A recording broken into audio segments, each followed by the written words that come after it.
Hi, എല്ലാവർക്കും നമസ്കാരം. നിങ്ങളൊരു പുതിയ ഹോം സ്റ്റേ തുടങ്ങാനായിട്ട് മുന്നിട്ട് വന്നിരിക്കുകയാണല്ലോ. ടൂറിസം രംഗത്ത് നിന്ന് നല്ല രീതിയിൽ വരുമാനമുണ്ടാക്കാൻ സാധിക്കുന്ന നല്ലൊരു ബിസിനസ്സാണ് ഹോം സ്റ്റേ. ഞാൻ യൂട്യൂബിൽ ഹോം സ്റ്റേ തുടങ്ങുന്നതിനെ പറ്റി പല വീഡിയോസും കണ്ടിട്ടുണ്ട്. എന്നാൽ ആ വീഡിയോയിലൊന്നും തന്നെ ഒരാൾക്ക് എങ്ങനെ ഹോം സ്റ്റേ തുടങ്ങാം, എന്തെല്ലാം കാര്യങ്ങൾ ശ്രദ്ധിക്കണം, ലൈസൻസ് എങ്ങനെ എടുക്കാം എന്നൊന്നും വ്യക്തമായി പറയുന്നില്ല. ഒരു ടൂറിസ്റ്റ് സ്പോട്ടിനടുത്തുള്ള വീടാണ് ഒരാൾക്കെങ്കിൽ അവരുടെ വീട് എങ്ങനെ ഹോം സ്റ്റേ ആക്കാം എന്ന് ഈ വീഡിയോയിലൂടെ ഞാൻ നിങ്ങൾക്ക് പറഞ്ഞു തരുന്നുണ്ട്. ടൂറിസം രംഗവുമായി ബന്ധപ്പെട്ട വലിയ ഇൻവെസ്റ്റ്മെൻറ്റിലില്ലാതെ തന്നെ നല്ല രീതിയിൽ വരുമാനം ഉണ്ടാക്കാൻ പറ്റുന്ന ഒരു ബിസിനസ്സാണ് ഹോം സ്റ്റേ. ഇനി ടൂറിസ്റ്റ് സ്പോട്ടിൽ വീടില്ലാത്തവരാണെങ്കിൽ വാടകയ്ക്കെടുത്ത് നമുക്ക് ഹോം സ്റ്റേ തുടങ്ങാവുന്നതാണ്. വാടകയ്ക്ക് എടുക്കുകയാണെങ്കിൽ അത് ലൈസൻസ് എങ്ങനെ എടുക്കണമെന്നും ഞാൻ നിങ്ങൾക്ക് പറഞ്ഞു തരാം. നമുക്ക് വീഡിയോയിലേക്ക് പോയാലോ? ഞാൻ എന്നെ തന്നെ നിങ്ങൾക്കൊന്ന് പരിചയപ്പെടുത്താം. എൻ്റെ പേര് ശാന്തി സനു. ഞാൻ കഴിഞ്ഞ 10 വർഷമായിട്ട് ഹോം സ്റ്റേ നടത്തുകയും നിലവിൽ ഹോം സ്റ്റേ നടത്തുന്ന ആളുകൾക്ക് കൂടുതൽ ആളുകളെ കിട്ടുന്നതിന് വേണ്ട എല്ലാവിധ സൗകര്യങ്ങളും ചെയ്തു കൊടുക്കുന്നു. ഞാൻ എൻ്റെ അറിവുകൾ മറ്റുള്ളവരിലേക്കും കൂടി പറഞ്ഞു കൊടുത്ത് അവരെ പുതിയൊരു ഹോം സ്റ്റേ ബിസിനസ്സിലേക്ക് കൂട്ടിക്കൊണ്ടു പോകുവാനും ഞാൻ ആഗ്രഹിക്കുന്നുണ്ട്. ഞാൻ എൻ്റെ ആശയങ്ങളും അറിവുകളും നിങ്ങളുമായി പങ്കിടുന്നതിൽ ഞാൻ വളരെയധികം സന്തോഷിക്കുന്നു. ഞാൻ ഇങ്ങനെ ഒരു വീഡിയോ ചെയ്യുന്നതിൻ്റെ ഉദ്ദേശം മൂന്നാർ, ആലപ്പുഴ പോലുള്ള ഒരുപാട് ആളുകൾ വന്നു പോകുന്ന പല ടൂറിസ്റ്റ് സ്പോട്ടുകളിലും വീടുകളുണ്ടായിട്ടും അവരുടെ വീട് വേണ്ട രീതിയിൽ ഉപയോഗിക്കാതെ സാമ്പത്തികമായി വളരെ ബുദ്ധിമുട്ടി തോട്ടത്തിൽ ജോലിക്ക് പോയും ചെറിയ ചെറിയ കടകളിലൊക്കെ നിന്നും അല്ലെങ്കിൽ മറ്റു ചെറിയ ചെറിയ ജോലിക്ക് പോയും ജീവിക്കുന്നത് നമുക്ക് കാണാൻ കഴിയും. ആളുകൾ സ്ഥിരമായി വന്നു പോകുന്ന ഒരു സ്ഥലത്താണ് നിങ്ങളുടെ വീടെങ്കിൽ ചിലപ്പോൾ ഒരു ബീച്ചാകാം, അല്ലെങ്കിൽ ഒരു പുഴയുടെ തീരത്ത്, കായലിനടുത്ത്, ഒരു വെള്ളച്ചാട്ടം, അതുമല്ലെങ്കിൽ ഒരു മലയിൽ, ഒരു തീർത്ഥാടന കേന്ദ്രത്തിനരികിൽ, അല്ലെങ്കിൽ മൂന്നാർ പോലുള്ള തണുപ്പുള്ള സ്ഥലങ്ങൾ, ഒരു വനത്തിനരികിൽ, എവിടെയും ആയിക്കൊള്ളട്ടെ, ആളുകൾ വന്നു പോകുന്ന ഏത് സ്ഥലത്തും ആയിക്കൊള്ളട്ടെ, ഇവിടെയുള്ളവർക്ക് ഹോം സ്റ്റേ എന്താണെന്നോ അതെങ്ങനെ തുടങ്ങണമെന്നോ യാതൊരുവിധ ഐഡിയയുമില്ല. അതിൽ നിന്നുള്ള വരുമാനവും അവർക്കറിയില്ല. വലിയ വലിയ ആളുകൾക്ക് മാത്രമാണ് ഹോം സ്റ്റേ തുടങ്ങുവാൻ സാധിക്കുകയുള്ളൂ എന്ന് ചിന്തിക്കുന്നവരാണ് പലരും. എന്നാൽ അവർ ഒന്ന് മാറി ചിന്തിച്ചാൽ അവരുടെ വീട്ടിലെ 1-2 മുറികൾ മാറ്റിവെച്ച് ഒരു ഹോം സ്റ്റേ ആയി സ്വന്തം വീട്ടിൽ നിന്ന് തന്നെ നല്ല വരുമാനം ഉണ്ടാക്കുവാനും സാധിക്കും. ഇതൊന്നും മനസ്സിലാകാതെ പല ടൂറിസ്റ്റ് സ്പോട്ടിലും വീടുകളുണ്ടായിട്ടും സാമ്പത്തികമായി കഷ്ടപ്പെട്ട് ജീവിക്കുന്ന ഒരുപാട് ആളുകളെ നമുക്ക് കാണാൻ കഴിയും. സ്വന്തം വീട്ടിൽ ഒരു ഹോം സ്റ്റേ തുടങ്ങി നല്ല രീതിയിൽ സാമ്പത്തികമായി മുന്നോട്ട് പോകുവാനായിട്ട് ഈ വീഡിയോ നിങ്ങൾക്ക് ഉപകരിക്കും. എന്താണ് ഹോം സ്റ്റേ എന്നും എങ്ങനെ ഹോം സ്റ്റേ തുടങ്ങാമെന്നും ഞാൻ നിങ്ങൾക്ക് പറഞ്ഞു തരാം. ആദ്യമേ തന്നെ എന്താണ് ഹോം സ്റ്റേ എന്ന് നോക്കാം.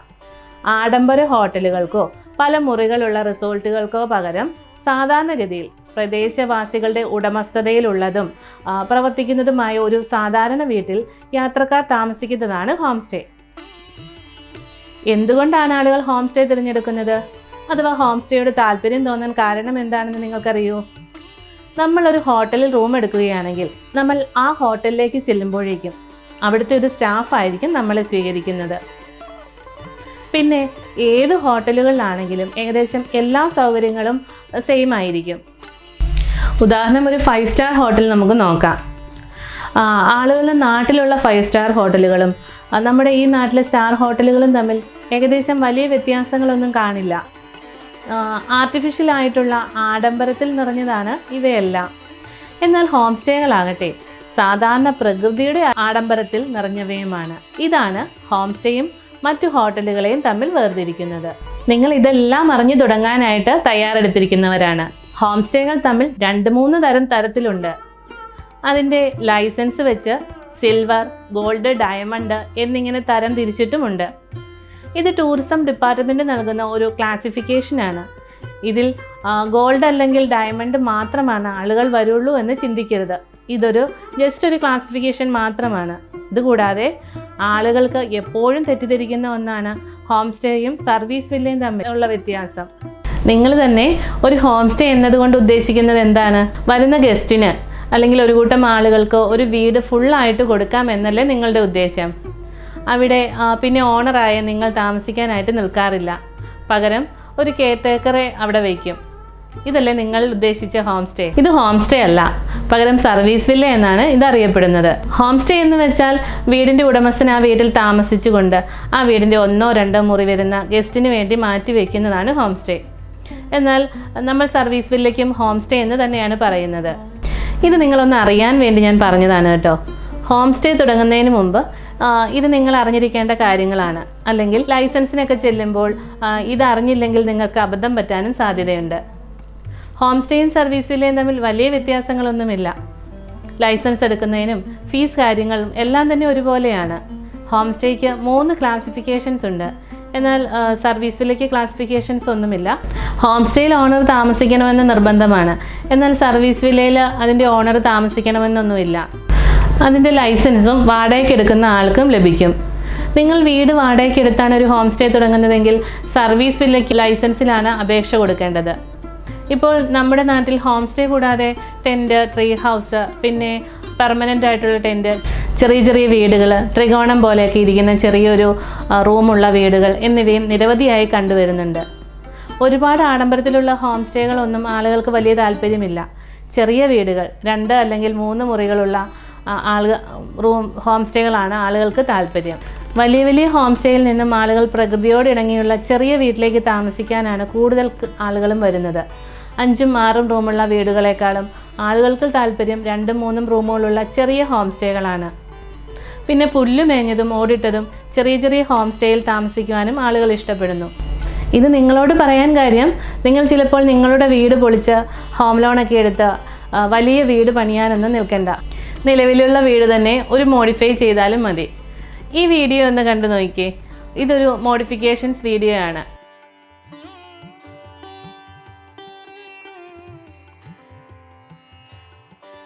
എന്നാൽ ഇത്രയും മോഡിഫിക്കേഷൻ ഒന്നും വേണ്ട. ചെറിയ രീതിയിൽ നിങ്ങളുടെ വീട് നവീകരിക്കുക. നമ്മൾ പുതിയ വീട് പണിതിട്ട് ഹോം സ്റ്റേ ആക്കുന്നതിലും നല്ലത് ഇപ്പോൾ നമ്മുടെ വീട് ചെറിയ മോഡിഫിക്കേഷനൊക്കെ ചെയ്ത് നടത്തി നമ്മുടെ നാട്ടിൽ തന്നെ കണ്ടുവരുന്ന നാടൻ വസ്തുക്കൾ കൊണ്ട് അലങ്കരിക്കുന്നതാണ്. ഇന്ന് ആളുകൾക്ക് ആഡംബരത്തിൽ താമസിക്കാനാണ് താല്പര്യമെങ്കിൽ അവർ ഹോട്ടൽ റൂമുകളിലേക്കൊക്കെയാണ് പോകുന്നത്. സാധാരണ ആളുകൾ ഒരു ടൂറിസ്റ്റ് ഏരിയയിൽ വന്നു കഴിഞ്ഞാൽ അവിടെയുള്ള പരമ്പരാഗത രീതികൾ, ടൂറിസ്റ്റ് സ്പോട്ടുകൾ, അവിടുത്തെ നാടൻ രീതികൾ ഒക്കെ കണ്ടറിയാനാണ് അവർ വരുന്നത്. നാടൻ രീതികൾ ഇഷ്ടപ്പെടുന്നത് കൊണ്ടാണ് അവർ ഹോം സ്റ്റേ തന്നെ തിരഞ്ഞെടുക്കുന്നതും. നമ്മൾ നമ്മുടേതായ നാടൻ രീതികൾ കൊണ്ട് പ്രകൃതിയോടിണങ്ങി ഹോം സ്റ്റേ നിർമ്മിക്കുവാൻ ശ്രമിക്കുക. ആർട്ടിഫിഷ്യൽ ആയിട്ടുള്ള ആഡംബരങ്ങളൊക്കെ കുറയ്ക്കുക. ഞാൻ പലപ്പോഴും യാത്ര ചെയ്യുമ്പോൾ കണ്ടുവരുന്നത് കോടികൾ മുടക്കി ഹോം സ്റ്റേ പണിയുന്നതൊക്കെയാണ്. നിങ്ങളൊന്ന് താരതമ്യം ചെയ്ത് നോക്കിക്കേ. ഇതിലും കൂടുതൽ ആളുകൾ തൊട്ടടുത്തുള്ള ചെറിയ വീടുകളിലാണ് താമസിക്കാൻ ഇഷ്ടപ്പെടുന്നത്. നിങ്ങൾക്കുള്ള വീട്ടിൽ തന്നെ പെയിൻറ്റുകളൊക്കെ അടിച്ച് ഭംഗിയാക്കുക. ചില ഭാഗങ്ങളിൽ ടെക്സ്റ്റർ വർക്കുകൾ, വാൾപേപ്പറുകൾ എന്നിവയും ചെയ്ത് ഭംഗിയാക്കാൻ കഴിയും. ചെടികൾ കൊണ്ടും മറ്റു വസ്തുക്കൾ കൊണ്ടും വീട് മനോഹരമാക്കാനും സാധിക്കും.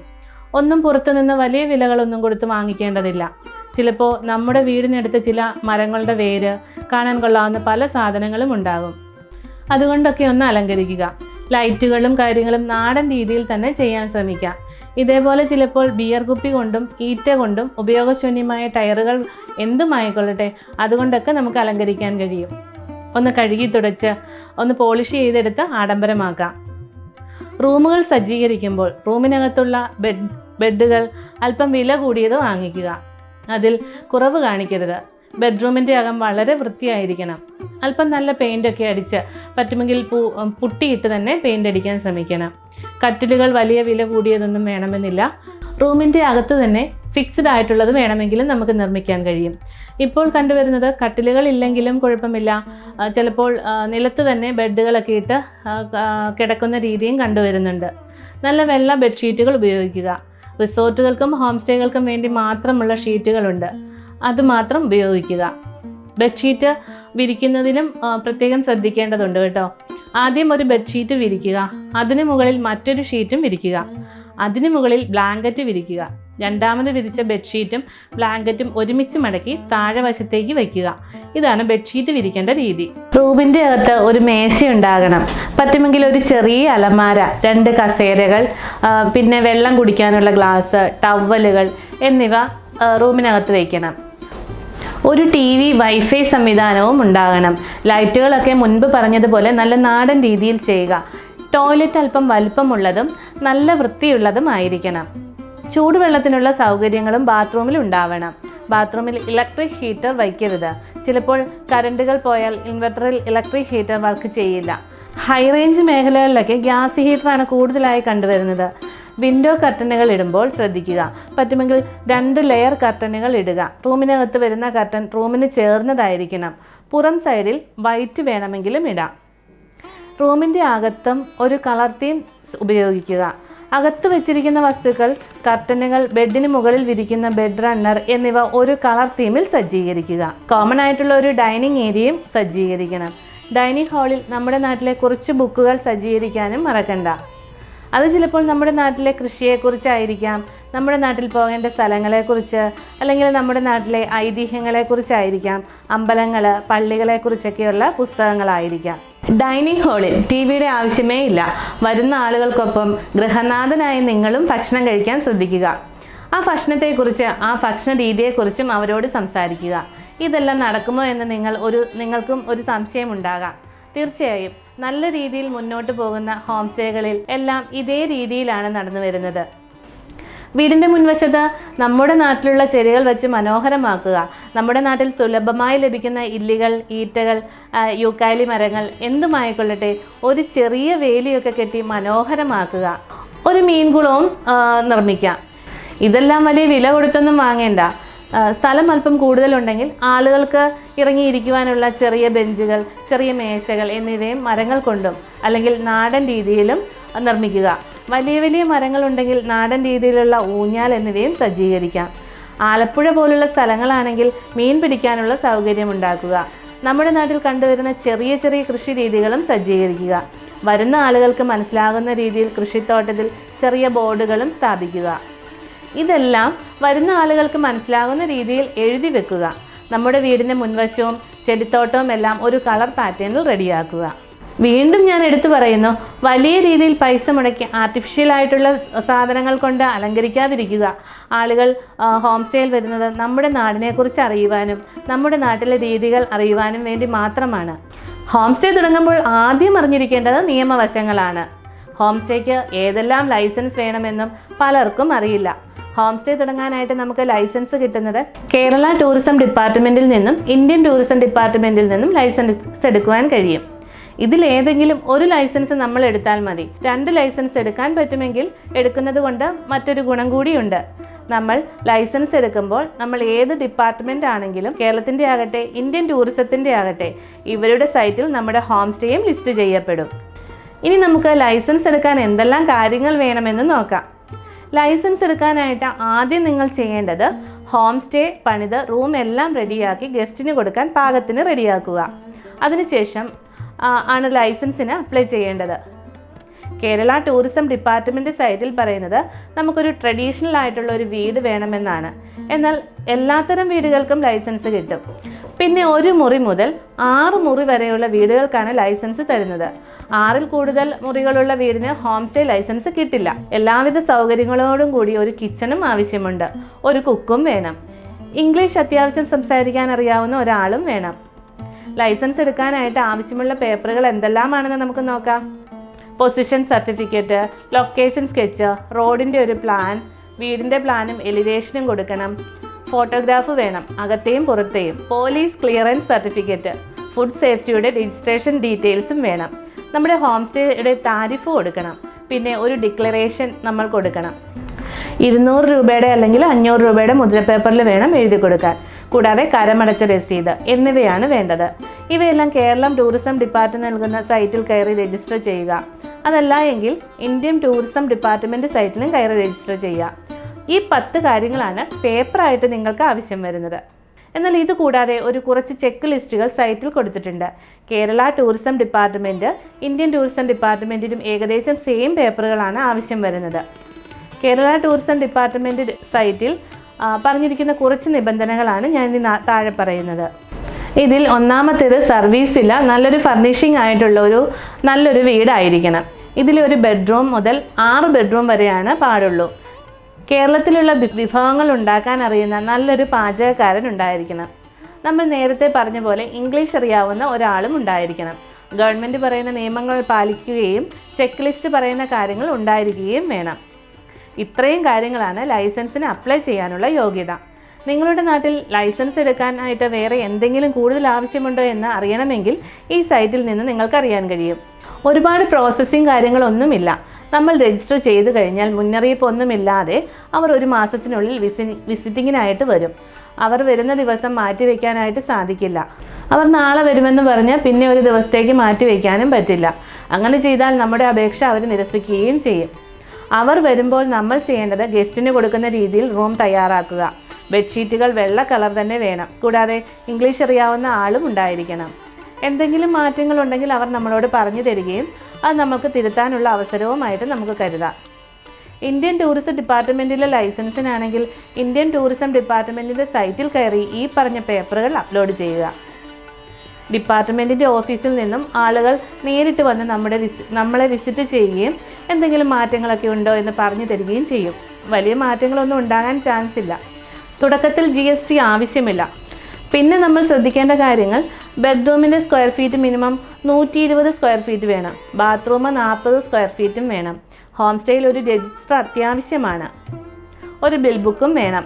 രജിസ്ട്രേഷൻ കാർഡിലെ നമ്പർ, ബിൽ ബുക്കിലെ നമ്പർ എന്നിവയും സെയിം ആയിരിക്കണം. വിദേശികളെ താമസിപ്പിക്കുന്നതിനായി C-ഫോം എന്നൊരു സംഭവമുണ്ട്. എന്നാണ് ഇന്ത്യയിൽ വന്നത്, എന്നാണ് നമ്മുടെ ഹോം സ്റ്റേയിൽ വന്നത്, എന്നാണ് തിരിച്ചു പോകുന്നത്, പാസ്പോർട്ടിൻ്റെ കോപ്പി, അങ്ങനെ കുറച്ച് കാര്യങ്ങളാണ് ഇതിലുള്ളത്. ഇതുകൂടാതെ ലൈസൻസിനായിട്ട് അപ്ലൈ ചെയ്യുമ്പോൾ ശ്രദ്ധിക്കേണ്ട ഒരു 45 കാര്യങ്ങൾ ഒരു ചെക്ക് ലിസ്റ്റായിട്ട് സൈറ്റിൽ കൊടുത്തിട്ടുണ്ട്. അത് നമുക്ക് എന്തൊക്കെയാണെന്ന് നോക്കാം. ഇതിൽ ഒരുപാട് കാര്യങ്ങളൊന്നുമില്ല. സാധാരണ നമ്മൾ ചെയ്യുന്ന സംഭവങ്ങൾ മാത്രമേ ഉള്ളൂ. നല്ല ഫർണിച്ചറായ റൂം വേണം. എല്ലാ റൂമിനും അറ്റാച്ച്ഡ് ബാത്റൂം ആയിരിക്കണം. നല്ല രീതിയിലുള്ള റോഡ്, പാർക്കിംഗ് സൗകര്യം, പിന്നെ ഒരു ഫ്രിഡ്ജ് ആവശ്യമാണ്. ഒരു വാഷിംഗ് മെഷീൻ, അയണിംഗ് സൗകര്യം, വൃത്തിയുള്ള അടുക്കള, വാട്ടർ പ്യൂരിഫയർ, റിസപ്ഷൻ ഏരിയയിൽ ഇരിക്കാനുള്ള സൗകര്യം, മാലിന്യ നിർമ്മാർജ്ജനം, പിന്നെ ചെക്ക് അല്ലെങ്കിൽ ക്രെഡിറ്റ് കാർഡ് സ്വീകരിക്കാനുള്ള സൗകര്യം. ഒരു ഡോക്ടറുടെ പേരും ഫോൺ നമ്പറും വെക്കണം. ഇങ്ങനത്തെ ഒരു കുറച്ച് കാര്യങ്ങൾ മാത്രമാണ് ചെക്ക് ലിസ്റ്റ് എന്ന് പറയുന്നത്. ഇതെല്ലാം നമുക്ക് അറേഞ്ച് ചെയ്യാവുന്നതാണ്. ഇത്രയും കാര്യങ്ങളാണ് ലൈസൻസിനായിട്ട് ആവശ്യമുള്ളത്. ലൈസൻസ് കിട്ടുമ്പോൾ അവരുടെ സൈറ്റിൽ നമ്മുടെ ഹോം സ്റ്റേയും ലിസ്റ്റ് ചെയ്യപ്പെടും. കേരള ഗവൺമെൻറ് ആണെങ്കിലും ഇന്ത്യൻ ഗവൺമെൻറ് ആണെങ്കിലും അവരുടെ സൈറ്റിൽ നമ്മുടെ ഹോം സ്റ്റേയും ലിസ്റ്റ് ചെയ്യപ്പെടും. എന്ന് കരുതി നമുക്ക് വലിയ ബുക്കിംഗ് ഒന്നും കിട്ടണമെന്നില്ല. ഹോം സ്റ്റേ ലൈസൻസിന് എല്ലാം കിട്ടി റെഡിയായി കഴിഞ്ഞാൽ ആളുകൾ വരുന്നതിന് വേണ്ട കാര്യങ്ങൾ ചെയ്യണം. ആദ്യം മാത്രമാണ് ആളുകൾ വരാനായിട്ട് അല്പം ബുദ്ധിമുട്ടുണ്ടാകുകയുള്ളൂ. ആദ്യത്തെ മാസം അല്ലെങ്കിൽ ആദ്യത്തെ വർഷം തന്നെ എല്ലാ ദിവസവും ആൾ വരുമെന്ന് ചിന്തിക്കരുത്. വെള്ളി, ശനി, ഞായർ ദിവസങ്ങളിൽ ആളുകൾ അന്വേഷിച്ച് വരും. എന്നാൽ വർക്കിംഗ് ദിവസങ്ങളിൽ ആളുകളെ കിട്ടണമെങ്കിൽ നമ്മൾ അല്പം കഷ്ടപ്പെടണം. കുറച്ച് വർഷങ്ങൾ മുമ്പ് വരെ ആളുകളെ കിട്ടാനായി ഞങ്ങളെല്ലാം ചെയ്തുകൊണ്ടിരുന്നത് ടാക്സി ഓടിക്കുന്ന ആളുകളുമായിട്ട് ഒരു ടൈപ്പ് ആകുകയായിരുന്നു. പിന്നെ ജീപ്പ് ഡ്രൈവർമാരെ എന്നിവരോടെല്ലാം പറയുകയാണ് ചെയ്തിരുന്നത്. എന്നാൽ ഇപ്പോൾ ഒരു 5 വർഷമായിട്ട് സ്ഥിതി മാറിയിരിക്കുകയാണ്. ഓൺലൈൻ സംവിധാനങ്ങളൊക്കെ വന്നതോടുകൂടി ആളുകൾ നേരിട്ട് ബുക്ക് ചെയ്താണ് വരുന്നത്. നിങ്ങളുടെ ഹോം സ്റ്റേയും ഓൺലൈനിൽ ലിസ്റ്റ് ചെയ്യാൻ സാധിക്കും. തുടക്ക സമയങ്ങളിൽ Make My Trip, Agoda, Trip Advisor, Clear Trip, booking.com എന്നിങ്ങനെ ഒട്ടനവധി ബുക്കിംഗ് പ്ലാറ്റ്ഫോമുകളിൽ ലിസ്റ്റ് ചെയ്യാനും സാധിക്കും. ഇത് യാതൊരു പാടുമില്ലാത്ത സംഭവമാണ്. പെട്ടെന്ന് തന്നെ ലിസ്റ്റ് ചെയ്യാൻ സാധിക്കും. ആദ്യകാലങ്ങളിൽ റേറ്റൊക്കെ അല്പം കുറച്ചായിരിക്കും ലിസ്റ്റ് ചെയ്യേണ്ടത്. ഈ ഓൺലൈൻ പ്ലാറ്റ്ഫോമുകളിലൂടെ നമുക്ക് തൊട്ടടുത്തുള്ള ഹോം സ്റ്റേകളുടെയും താരിഫും അറിയാൻ സാധിക്കും. ഈ പ്ലാറ്റ്ഫോമുകളിൽ ലിസ്റ്റ് ചെയ്യുന്നതിലൂടെ വർക്കിംഗ് ഡേ ആളുകളെ കിട്ടുവാൻ സഹായിക്കും. അതുകൂടാതെ ട്രാവൽ ഏജൻറ്റ് വഴിയും നമുക്ക് ബുക്കിംഗ് കിട്ടും. പിന്നെ അടുത്തുള്ള മറ്റ് ഹോം സ്റ്റേകളോടും പറയുക നമുക്ക് ആളെ തരാനായിട്ട്. അവരുടെ ബുക്കിംഗ് ആയി കഴിഞ്ഞ് അല്ലെങ്കിൽ ചിലപ്പോൾ ഒരു ദിവസം തന്നെ 2 ബുക്കിംഗ് ഒക്കെ വരും. അത് അവർക്ക് എടുക്കാനായിട്ട് പറ്റാതെ വരുമ്പോൾ ഉറപ്പായിട്ടും അടുത്തുള്ള ഹോം സ്റ്റേക്ക് കൊടുക്കുകയേ ചെയ്യാൻ പാടുള്ളൂ. ചില ദിവസങ്ങളിൽ നമുക്ക് തന്നെ 5ഉം 6ഉം ബുക്കിംഗ് ഒക്കെ വരും. അത് അടുത്തുള്ള ഹോം സ്റ്റേകളിലേക്ക് മാറ്റി കൊടുക്കുകയാണ് ചെയ്യാറ്. തുടക്കകാലങ്ങളിൽ നമുക്ക് ഈ രീതിയിൽ എല്ലാം ബുക്കിംഗ് എടുക്കാം. എന്നാൽ കുറച്ച് മാസങ്ങൾ കഴിയുമ്പോൾ നമ്മുടെ അടുത്ത് വരുന്ന ആളുകൾ തന്നെ പറഞ്ഞ് മറ്റുള്ള ആളുകൾ വരികയും ചെയ്യും. എന്നാൽ കുറച്ച് നാളുകളൊക്കെ കഴിയുമ്പോൾ നമ്മുടെ ബുക്കിംഗ് രീതികളൊക്കെ മാറും. സോഷ്യൽ മീഡിയ വഴിയായിരിക്കും കൂടുതൽ ബുക്കിംഗ് ഒക്കെ വരുന്നത്. ഞങ്ങൾക്കൊക്കെ വരുന്നതിൻ്റെ 90% സോഷ്യൽ മീഡിയ വഴിയാണ്. ഇൻസ്റ്റാഗ്രാം, ഫേസ്ബുക്ക് എന്നിവ വഴിയാണ്. കുറച്ച് ബുക്കിംഗ് വന്നു തുടങ്ങിയാൽ പിന്നെ വിഷമിക്കേണ്ട കാര്യമൊന്നുമില്ല. അത് കണ്ടിന്യൂസ് ആയിട്ട് വന്നുകൊള്ളും. ജൂൺ, ജൂലൈ, ഓഗസ്റ്റ് മാസങ്ങളിൽ പൊതുവെ ബുക്കിംഗ് കുറവാണ്. അതുപോലെ തന്നെ ഫെബ്രുവരി, മാർച്ച് മാസങ്ങളിലും, ഏപ്രിൽ, മെയ് മാസങ്ങളിലും, ഡിസംബർ, ജനുവരി മാസങ്ങളിൽ നല്ല തിരക്കുണ്ടാവും. ബാക്കിയുള്ള മാസങ്ങൾ ആവറേജ് ബുക്കിംഗ് ആണ് ഉണ്ടാവുക. നല്ല മഴയുള്ള സമയങ്ങളിൽ മാത്രമാണ് നമുക്ക് ചിലപ്പോൾ ബുക്കിംഗ് കുറയുന്നത്. കുറച്ച് ആളുകൾ വന്നു കഴിയുമ്പോൾ അല്ലെങ്കിൽ കുറച്ച് മാസങ്ങൾ കഴിയുമ്പോൾ നമുക്കൊരു ഐഡിയ കിട്ടും എന്തെല്ലാമാണ് മാറ്റങ്ങൾ വരുത്തേണ്ടത്, എങ്ങനെയാണ് ആളുകളോട് സംസാരിക്കേണ്ടത് എന്നെല്ലാം. ഇനി ആളുകളെ അട്രാക്റ്റ് ചെയ്യാനായിട്ട് പല കാര്യങ്ങളും നമുക്ക് ചെയ്യാനായിട്ട് സാധിക്കും. പുറത്തു നിന്നുള്ള ആളുകളാണെങ്കിൽ, ഫോറിനേഴ്സ് അല്ലെങ്കിൽ നോർത്ത് ഇന്ത്യയിൽ നിന്നുള്ള ആളുകളൊക്കെ ആണെങ്കിൽ നമുക്ക് കുറച്ച് ആക്ടിവിറ്റീസൊക്കെ അവിടെ നടത്താനായിട്ട് സാധിക്കും.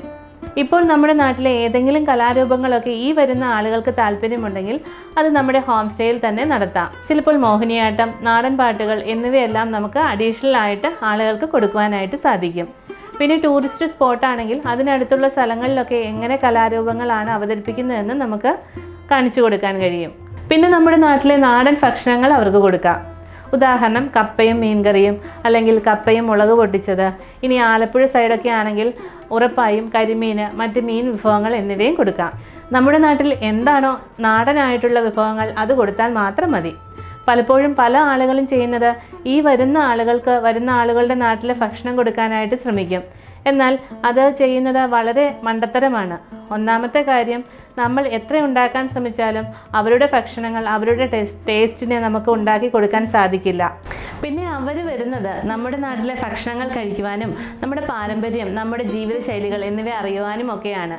പിന്നെ വരുന്ന ആളുകൾക്ക് ചെറിയ ചെറിയ ആക്ടിവിറ്റീസൊക്കെ, ഉദാഹരണം ക്യാമ്പ് ഫയർ, പിന്നെ ബാർബിക്യൂ, ചിക്കൻ ഗ്രിൽഡ് ചെയ്യാനുള്ള സൗകര്യം എന്നിവയും ഒരുക്കി കൊടുക്കുക. അതുകൂടാതെ ഒരു പുഴയുടെ സൈഡിലാണെങ്കിൽ വെള്ളത്തിലൂടെ ഒരു യാത്ര, ബോട്ട് യാത്ര. ഇനി മൂന്നാർ പോലുള്ള സ്ഥലങ്ങളിലൊക്കെ ആണെങ്കിൽ plantation walk, jeep safari, cycle safari, jungle ride, പിന്നെ ഇങ്ങനെ ഒട്ടനവധി കാര്യങ്ങളും നിങ്ങൾക്ക് ചെയ്യാൻ സാധിക്കും. നിങ്ങളുടെ അടുത്ത് എന്താണ് ആക്ടിവിറ്റീസ് ചെയ്യാൻ പറ്റുന്നത് അത് ചെയ്യുക. മറ്റാരുടെയും കോപ്പി അടിക്കാനോ അവർ ചെയ്യുന്നത് അതേപോലെ ചെയ്യാനോ ശ്രമിക്കേണ്ട. ഇതൊന്നും ചെയ്യാൻ പറ്റാത്ത സ്ഥലമാണെങ്കിൽ ആളുകൾക്ക് കുക്കിംഗ് ക്ലാസ്, നമ്മുടെ നാട്ടിലെ ചില കലാരൂപങ്ങളൊക്കെ ഉണ്ടല്ലോ, അതൊക്കെ അറേഞ്ച് ചെയ്യാം. ഇങ്ങനെയൊക്കെ ചെയ്യാനായിട്ട് വലിയ പാടാണല്ലോ, അല്ലെങ്കിൽ വലിയ ചിലവ് വരുമെന്നൊക്കെ നിങ്ങൾ ചിന്തിക്കും. വലിയ ചിലവൊന്നുമില്ലാതെ ഇതിനുള്ള പൈസയും കൂടി അഡീഷണൽ ആയിട്ട് ഗസ്റ്റിൻ്റെ കയ്യിൽ നിന്ന് നമുക്ക് വാങ്ങിക്കാൻ കഴിയും. ഉദാഹരണം, ഒരു ചെറിയ ഡാൻസ് വേണം, ഒരു മോഹിനിയാട്ടമോ അല്ലെങ്കിൽ നമ്മുടെ നാട്ടിൽ തന്നെയുള്ള എന്തെങ്കിലും ഒരു കലാരൂപമൊക്കെ ആണെങ്കിൽ ആ വരുന്ന ആളുകൾക്കും അതൊരു വരുമാനമുണ്ടാകും. ചിലപ്പോൾ നിങ്ങളുടെ അടുത്ത് ആദിവാസി മേഖലകളൊക്കെ ആണെങ്കിൽ അവിടുത്തെ കലാരൂപങ്ങളൊക്കെ ഈ വരുന്ന ആളുകൾക്ക് ഭയങ്കര ഇഷ്ടമാണ്. അതോടൊപ്പം തന്നെ നമ്മുടെ നാട്ടിലെ ആളുകൾക്ക് ചെറിയ വരുമാനത്തിനും അത് കാരണമാകും. ഇങ്ങനെയൊക്കെ ചെയ്യാൻ വലിയ ഹോം സ്റ്റേ വേണമെന്ന് നിങ്ങൾ ചിന്തിക്കുന്നുണ്ടെങ്കിൽ അത് തെറ്റാണ്. ചെറിയ ചെറിയ ബെഡ്റൂമുള്ള ഹോം സ്റ്റേയിലും ഇതെല്ലാം ചെയ്യാൻ കഴിയും. ഇതെല്ലാം ആളുകളെ നമ്മുടെ ഹോം സ്റ്റേയിലേക്ക് അടുപ്പിക്കുന്ന ചില സംഭവങ്ങൾ മാത്രമാണ്. ഇനി റേറ്റിൻ്റെ കാര്യത്തിലും നമ്മൾ ചില ശ്രദ്ധ ചെലുത്തേണ്ട കാര്യങ്ങളുണ്ട്. റേറ്റ് ഇടുമ്പോൾ ശനി ഞായർ ദിവസങ്ങളിൽ റേറ്റ് കൂട്ടിയും മറ്റ് ദിവസങ്ങളിൽ റേറ്റ് കുറച്ചും ചെയ്യാൻ ശ്രദ്ധിക്കുക. അവധി ദിവസങ്ങളൊക്കെ മുൻകൂട്ടി അറിഞ്ഞിരിക്കണം. ഉദാഹരണം പൊങ്കൽ, പൂജവയ്പ് എന്നിവയ്ക്കെല്ലാം തമിഴ്നാട്ടിൽ നിന്നും നോർത്ത് ഇന്ത്യയിൽ നിന്നുമൊക്കെ ആളുകൾ നമുക്ക് ഒരുപാട് വരുന്ന സമയമാണ്. ഈ സമയത്ത് നമ്മൾ റേറ്റ് കൂട്ടി പറയണം. ഒരു ഹോം സ്റ്റേ പുതിയതായി തുടങ്ങുന്നവർ അറിഞ്ഞിരിക്കേണ്ട മെയിൻ കാര്യങ്ങളാണ് ഞാൻ പറഞ്ഞത്. നിങ്ങൾക്കിനി ഹോം സ്റ്റേയുമായി കൂടുതൽ വിവരങ്ങൾ എന്തെങ്കിലും അറിയണമെങ്കിൽ എൻ്റെ വാട്സപ്പ് നമ്പർ താഴെ കൊടുത്തിരിക്കാം. അതിലേക്ക് ഒരു വോയിസ് മെസ്സേജ് ആയിട്ട് അയക്കാവുന്നതാണ്. Thank U.